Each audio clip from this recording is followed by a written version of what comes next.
નમસ્કાર દર્શક મિત્રો, આપ નિહાળી રહ્યા છો સાઈ ગ્રુપ મીડિયા હાઉસ દ્વારા સંચાલિત નવસારી લાઈવ અને ઝટપટ ન્યૂઝ।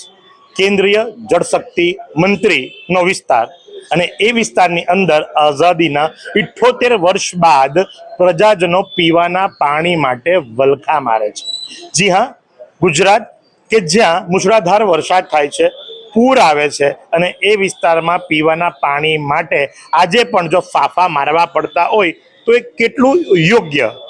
આ જે આપ દ્રશ્યો જુઓ છો એ મહાનગરપાલિકા કચેરી ખાતેના છે કે જ્યાં વોર્ડ નંબર 4ના કોંગ્રેસ પાકમાંથી ચૂંટાયેલા 2 સભ્યો જે ખરા એ ઉપસ્થિત છે અને એઓ જે ખરા એ પોતાના મત વિસ્તારની સાથે થતા અન્યાયની રજૂઆત કરવા માટે આવ્યા છે।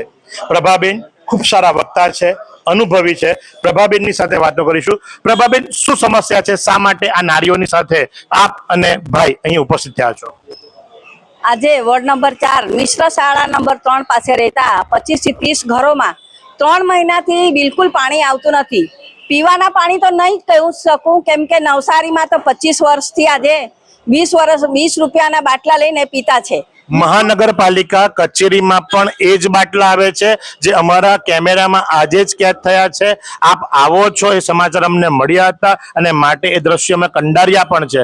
મહાનગરપાલિકા કચેરી પોતે એના અધિકારીઓ માટે, એના કર્મચારી ગણ માટે એ બાટલાના કુલરના, એ 40 રૂપિયા વાળા, 20 વાળા નહીં, 40 વાળા કુલરનો ઉપયોગ કરે છે, જે પોતે વેચાતું પાણી લઈને પીએ છે। તમને શું પીવડાવવાના? શરમજનક વાત છે।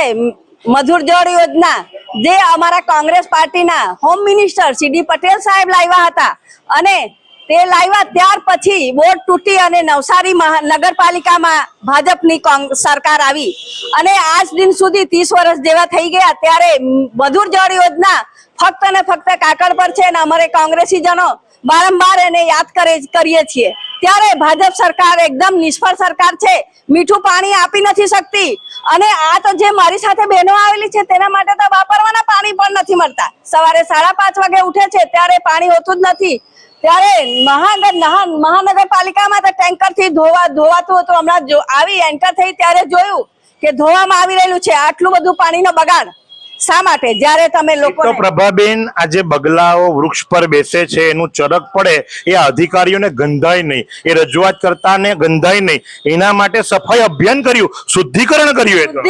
શુદ્ધિકરણ ખાલી એ લોકો અધિકારીઓ માટે કરે છે। હવે અમારું જોયા હો ને મિથિલાનગરીમાં મેં બતાવ્યું જ છે ત્યાં કેટલી ગંદકી છે ને લોકો કેવી રીતે રહે છે। ત્યાં કદાચ તમે લોકો તમને વોટ આપે એટલે અહીંયા ભાજપને વોટ મળે એટલે જી, પણ આવું ના હોવું જોઈએ। ભાજપ કોંગ્રેસ કઈ નહીં, જ્યાં નગરપાલિકા આવ્યા પગથિયા ચડીને લોકો અમને ચૂંટીને મોકલાવ્યા, લોકોના પ્રશ્નોને ઉજાગર કરવાનું અમારી ફરજ છે અને કમિશનરશ્રીને અમે રજૂઆત કરી કે આ લોકોને મીઠું પાણી તો નહીં પણ વાપરવાનું પાણી તો આપો, એવી રજૂઆત કરી છે। હવે આશા છે કે કમિશનરશ્રી એના માટે ધ્યાન આપશે અને ટૂંક સમયમાં આ લોકોનો પ્રભાબેન, તમે સાંભળ્યું હશે કે દીવા નીચે જ અંધારું હોય છે।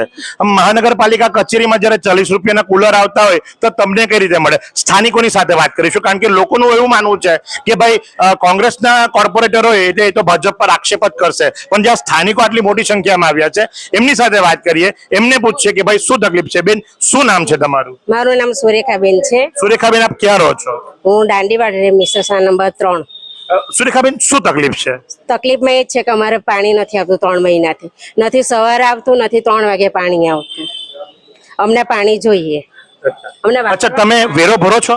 વેરો અમે ટાઈમ ટુ ટાઈમ એમાં પાણી વેરો આવે છે, તમને ખબર છે? ખબર છે, ભરી પૈસા તમે ચૂકવ્યા છે? હા, ચૂકવ્યા। તો આ લોકોની ફરજ બને કે તમને પાણી આપવું જોઈએ। આપવું જ જોઈએ પાણી અમને। નથી વાસણ ધોવા પાણી, નથી કપડાં ધોવા, નવા ધોવાનું બી અમારે બીજાના ઘરથી લાવવું પડે પાણી, જેની ઘરથી પાણી આવે ત્યાંથી લાવવું પડે। પરિવારમાં કેટલા સભ્યો? અમે 5 જણા છે। બાળકો કેટલા? 2 બાળકો છે, મારી નણંદ છે, હસબન્ડ વાઈફ। 5 જણના પરિવારની અંદર આપ સમજી શકો છો કે વપરાશ માટે કેટલું પાણી જોઈતું હોય છે અને એ પાણી આપવામાં આ મહાનગરપાલિકા નિષ્ફળ જાય છે, જે આ સ્થાનિકોની સાથે કોર્પોરેટર પણ કહી રહ્યા છે। મુખ્ય મુદ્દો એ છે કે આટલા વખત બાદ પણ જ્યારે ઓન પેપર તો મધુર જળ યોજનાની સાથે તળાવ લિંક પ્રોજેક્ટ અને આટલા ડીએમએલસી નો આપણે પ્લાન્ટ નાખ્યો, આપણે આ જગ્યાએ ડોલી તળાવમાં પ્લાન્ટ નાખ્યો, આપણે જલાલપુરમાં પ્લાન્ટ નાખ્યો, લાખો કરોડો રૂપિયા વપરાઈ ગયા। પ્રભાબેન, તા પૈસા ગયા કાં? લોકોના પૈસા ક્યાં ગયા, ભાજપ વાળા ખાઈ ગયા. કહેવામાં બિલકુલ શરમ નથી સાહેબ. અમારે કેવું છે કે આ લોકોના પૈસા ક્યાં ગયા, ભાજપ વાળા ખાઈ ગયા. ઠેરે ઠેર આજે તો ભૂવા પડ્યા. તો રોડના જે કરોડો રૂપિયા વાપરવામાં આવ્યા તે ક્યાં ગયા? આપણે રોડની વાત નહીં કરીએ, આપણે પાણીની વાત કરીએ. મુદ્દો પાણીનો છે. પાણી રોડ કામ કરવા ગયા ને ત્યાં પાણીની લાઈન તૂટી ગઈ મિથિલા નગરીમાં. એક ખાંધે તો આ તેલ તૂટે તેવું કામ છે અહીંયા આયોજન વગરનું. હવે મારે એવું કેવું છે કે તમે ટ્રેનિંગ લેવો અને કાબિલ લોકોને મૂકો, અધિકારીઓ બી કેપેબલ હોય કે જેને બધી ખબર હોય. આટલો બધો પગાર ચૂકવવામાં આવે છે, 3 અધિકારીઓનો પગાર સાંભળો ને તો કદાચ તમારું ને મારું આખું વર્ષ ઘર ચાલે. એટલો પગાર તો 3 અધિકારીઓને આ મહાનગરપાલિકા ચૂકવે છે. એ શાસક પક્ષે હવે જોવાનું રહ્યું. અમે શું કામ છે, ટ્રસ્ટીઓ થઈને આવેલા છે ત્યારે આપણે જાણવાનું છે કે જે અધિકારીઓને આપણે 3 લાખ જેવો પગાર ચૂકવવામાં આવે છે તે લોકોની કામગીરી શું છે તેના પર દેખરેખ કરવા માટે અમે આવેલા છે ટ્રસ્ટીઓ. અમે તો 2 સભ્ય ચૂંટાઈને આવ્યા છે. અમે રોજના જ કઈ ને કઈ લોકોના પ્રશ્નો ઉજાગર કરતા છે. પણ શાસક પક્ષમાં જે બેઠેલા છે ચૂંટાઈને 50 જણાને મોકલાવેલા છે લોકોએ, તેને આજે છે કે 3 લાખ પગાર ચૂકવવામાં આવે છે. 3 કર્મચારીઓ એવા છે જેના 3 લાખ પગાર છે. 3 લાખ થી વધુ છે. હા, 13 લાખ થી વધુ છે. તે શું કરી રહેલા છે તેના માટે આપણે જાણવાનું. અરે આજે ટ્રસ્ટી તરીકે આપણે આવ્યા છીએ ત્યારે આપણી ફરજ પડી રહેલી છે કે લોકોના પૈસાનો ઉપયોગ કેવી રીતે કરી રહ્યા છો તમે.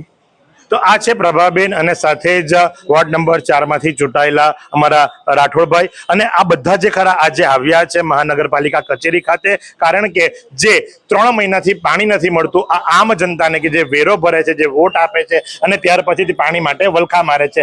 2 ટાઈમ પાણી આપવામાં આવે છે, 2 ટાઈમમાંથી 1 ટાઈમ પર પાણી પૂરેપૂરું મળતું નથી. અને આ પ્રમાણે આપ જોઈ શકો છો કે મહાનગરપાલિકા કચેરી ખાતે આજે એક મોરચો આવ્યો છે પાણી માટે. તો આ જ પ્રમાણે આવા અવનવા સમાચારો માટે આપ નિહાળતા રહો નવસારી લાઈવ અને ઝટપટ ન્યૂઝ. કેમેરા પર્સન યશ સાવંતની સાથે હું મહેશ ભટ્ટ. આ સુંદર સૃષ્ટિને નિહાળવા માટે હજારો લોકો પાસે દ્રષ્ટિ નથી અને એ ત્યારે જ શક્ય બને જ્યારે કોઈ ચક્ષુદાન કરે. તો તમારા સ્વજનો સાથે મળી એક સુનિશ્ચય લઈએ, ચક્ષુદાનને પરિવારની પરંપરા બનાવીએ. Visit Sant Punit Chakshu bank, Rotary eye institute Navsari. Call 7069006329.